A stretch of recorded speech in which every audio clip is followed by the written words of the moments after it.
की फक्त आनंदी असण्याचं नाटक करतोय, की आनंदी असण्याचा फक्त मुखवटा चढवतोय. जर आपण आपल्या आयुष्यात आनंदी नाहीये तर थोडं आत्मपरीक्षण करा. आपण आनंदी का नाही याचं कारण शोधा, कारण प्रत्येकाचं कारण हे वेगळं असणार आहे. त्यातीलच एक महत्वाचं कारण म्हणजे कॉम्पिटिशन, म्हणजेच स्पर्धा करणे. या स्पर्धेच्या जगात आपण अगदी छोट्या गोष्टींमध्येही स्पर्धा करू लागलो आहोत. अगदी छोटं उदाहरण घ्यायचं झालं तर आपण एखाद्या फॅमिली फंक्शनला जातो. तिथे बायकांची साड्यांची, दागिन्यांची, मेकअपची जणू काही चढाओढत चालू असते. तिच्यापेक्षा मीच छान दिसलं पाहिजे म्हणून स्वतःला खूप नटवलं जातं. हा सगळा खटाटोप स्वतःसाठी स्वतःला सुंदर बनवण्याचा नसून दुसऱ्यांनी मला सुंदर म्हणावं यासाठी असतो.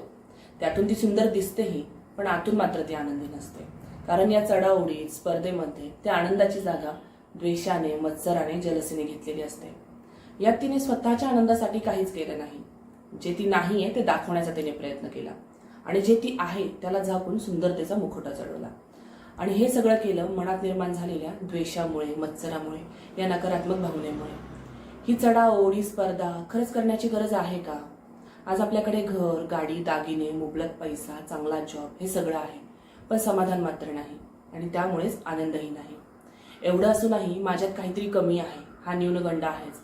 पुढच्याकडे माझ्यापेक्षा जास्त संपत्ती आहे या दुःखात आपल्याकडे जे आहे त्याचा आनंद घ्यायलाही विसरलोत आपण खूप छोट्या गोष्टींवरही नाराज होतो, दुःखी होतो, काही वेळा काही कारण नसतानाही. पण तेच कितीही मोठी आनंदाची गोष्ट असेल तरी आपण आतून मनापासून आनंदी नसतो. आता या क्षणी मला ती डेअरी मिल्कची ॲडव्हर्टाईज आठवते, खाणे वालों को खाने का बहाना चाहिए. तसंच दुःखी राहणाऱ्यांना दुःखी राहण्याचा बहानाच पाहिजे असतो. कोणी आपल्या पूर्वीच्या लाईफमध्ये काय घडलंय यात दुःखी आहे. माझ्या सासूने मला एवढा त्रास दिला होता पूर्वी म्हणून ती अजूनही रडत आहे.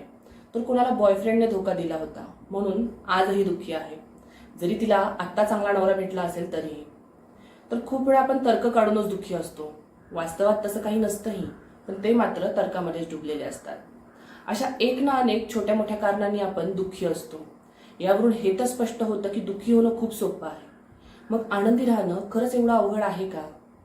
आनंदी राहणं सहज शक्य आहे.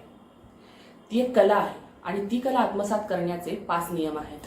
त्यातील पहिला नियम आहे विसरणं आणि माफ करणं, म्हणजेच फॉरगेट अँड फॉरगिव्ह. तर हो, जेव्हा तुम्ही तुमचा पास्ट म्हणजेच भूतकाळ विसराल तेव्हाच तुम्ही वर्तमान काळात आणि भविष्यात आनंदी राहू शकाल. विसरून जा तुमच्या सासूने तुमचा कधी काही छळ केला होता. विसरून जा तुमच्या बॉयफ्रेंडने तुम्हाला फसवलं होतं. विसरून जा तुमचा कधी कोणी अपमान केला होता, तुच्छ समजलं होतं, त्रास दिला होता. या सगळ्या गोष्टींमुळे तुम्हाला तेव्हा खूप त्रास सहन करावा लागला असेलही, पण त्यामुळे तुम्ही आज सक्षम आहात. कोणतीही अडचण, कोणताही प्रसंग स्वीकारायला तयार आहात.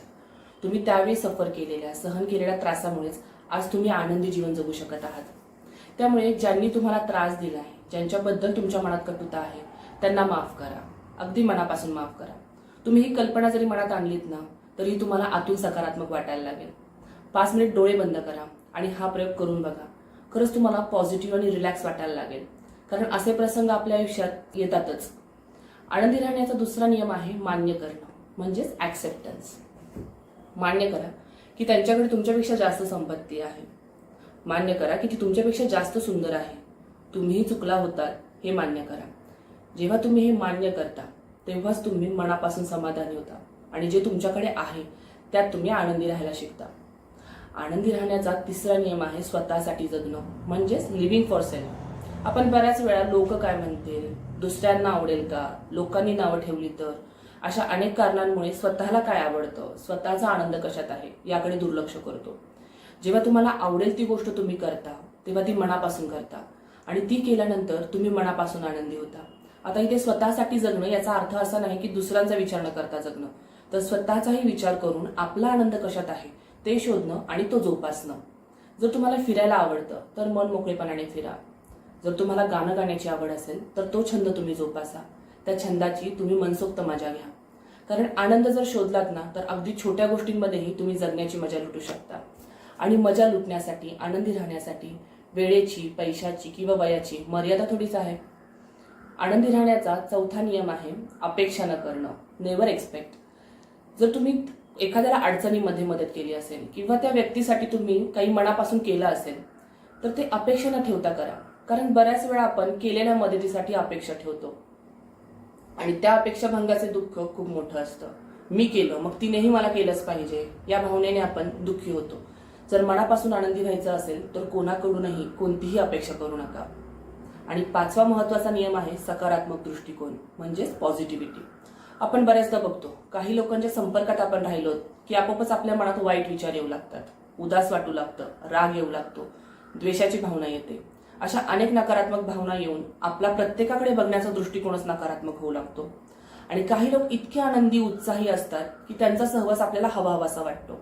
आणि आपण कोणत्याही वाईट प्रसंगात जरी असलो तरी आपल्याला सकारात्मक भावना येऊ लागतात.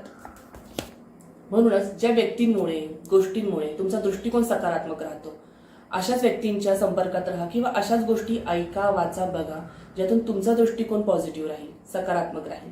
ज्या व्यक्ती किंवा गोष्टी नकारात्मक आहे त्यांना टाळाच. तर अशा पद्धतीने आपण आनंदी कसे राहू शकतो हे बघितलं. पण तरीही बरेच पेशंट जेव्हा माझ्या क्लिनिकमध्ये येतात तेव्हा खूप साऱ्या मानसिक तक्रारी घेऊन येतात. आनंदी राहण्याचा खूप प्रयत्न करूनही ते मानसिक त्रासामुळे आनंदी राहू शकत नाही. अशा वेळी होमिओपॅथिक पद्धतीने परिपूर्ण माहिती घेऊन अचूक औषधं देणं खूप गरजेचं असतं. होमिओपॅथिक औषधांनी आतून आनंदी, पॉझिटिव्ह वाटू लागल्याचा पेशंटला अनुभव येतो.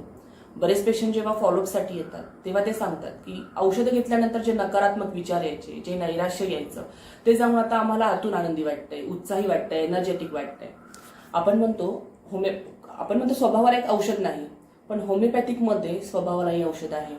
कारण होमिओपॅथिकमध्ये व्यक्ती तितक्या प्रकृती आणि प्रकृती तितकीच होमिओपॅथिक औषध आहे.